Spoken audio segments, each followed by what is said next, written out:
Hello, Retro Movie fans. I'm Retro Movie Girl. I'm back again with part 2 of the FBI thriller series by Catherine Coulter. This is actually a bind-up, but today we'll be talking about book 2, which revolves around Lacey, Sherlock, and the beginnings of her journey through the FBI. It's called The Maze.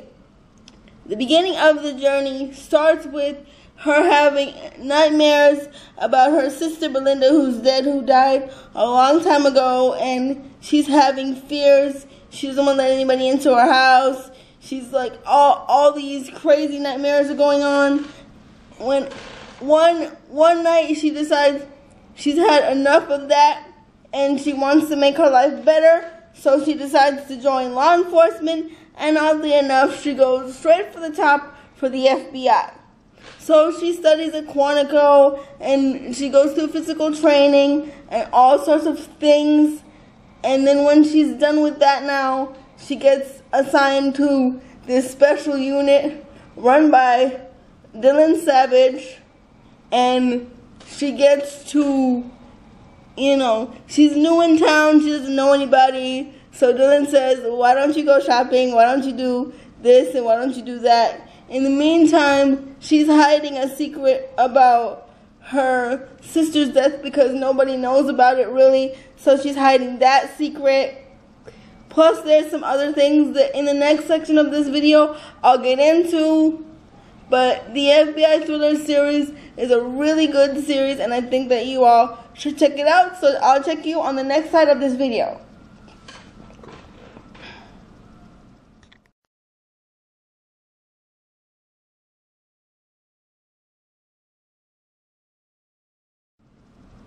I'm back again with the next side of this video.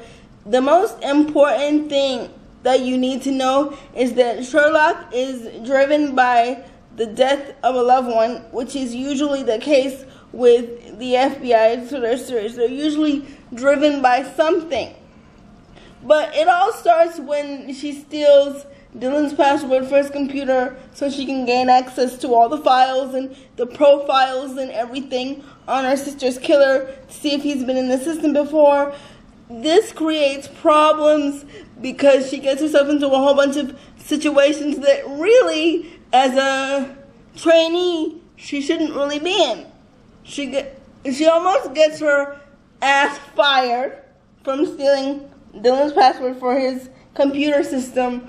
But there's also something very odd before we even get to that part.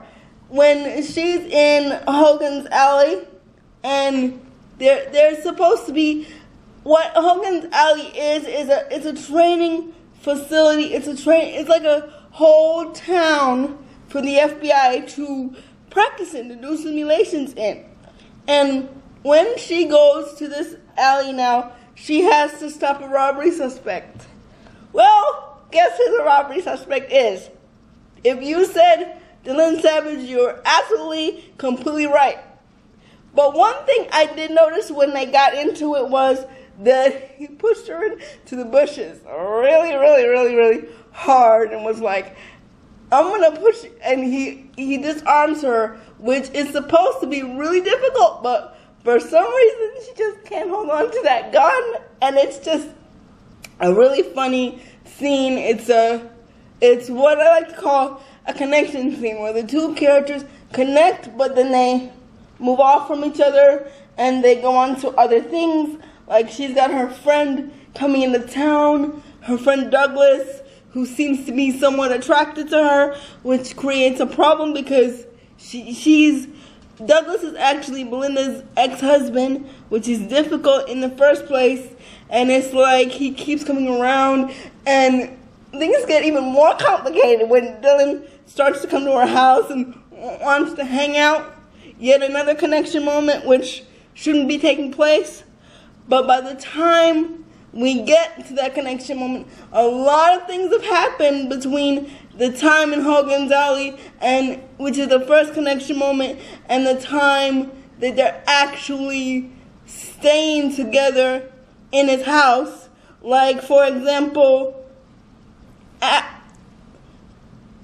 after they have the connection moment, they're always around each other because he's her boss, so they're actually required to be around each other, and things start to kind of lean toward a way where they might get together, which is absolutely necessary for the series because, as you may or may not know, they're FBI agents and married to each other, but they're not married in the first book. That doesn't happen until, I want to say, the end of the first book, because, a lot of stuff has to happen in between, like when she's actually assaulted in the middle of a case, so she can't really stay in her apartment, and she can't really stay in her townhouse, so she doesn't really have any place to stay.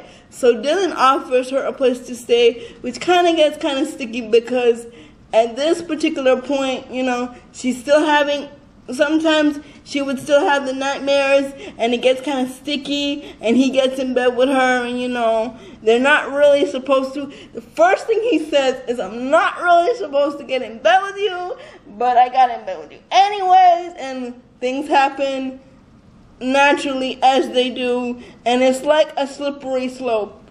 He's even, I think at the time when he's doing this, he started to sleep with someone at the time, so I'm not exactly sure where Catherine Coulter got that idea from, but I think it's a commonly used device in television. It takes some time for the characters to get together. It took Castle and Beckett 4 years to get together. It was not an easy journey, and it's not an easy journey for them either. They go through a lot of things to prove that proves their connection to each other and actually makes it bulletproof. Like, for example, Dillion is hit by a car shortly after they start sleeping together because somebody's trying to kill Lacey, and that makes it really difficult. But one of the things he does say after he's hit by the car, she asks him, what would happen if I was hit by the car? You're so big and tough. What would happen if I was hit by the car? And he actually says to her, you'd be tied down on a gurney. You'd be tied down on a gurney. You'd be, incapacitated because I would never let anything happen to you. And for two people who just met some months ago, according to the book, that's extraordinary. But it's even more extraordinary the fact that he wants to ask her to marry him like right away. And he's had some troubles, some dramatic stuff that happened between the time that he was seeing this person that he was sleeping with who was jealous, and between the time that he meets Sherlock. His wife died, I think, of leukemia, and it was a very emotional scene. I can't even get into it because I might have an emotional reaction.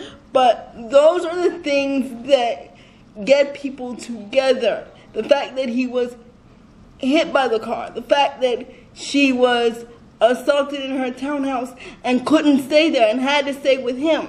Those are the kind of things that bind people together in these sorts of situations. They're in high stress situations, and that's what the FBI thriller series is all about, under high pressure situations.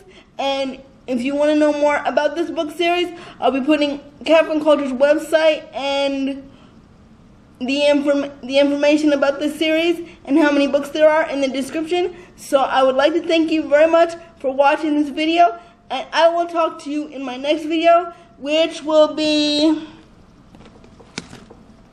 the book Double Jeopardy, which is also part of the FBI thriller series by Catherine Coulter. It contains the edge and the target. So I'll talk to you in my next video, and thank you so much for watching, and don't forget to subscribe. Bye.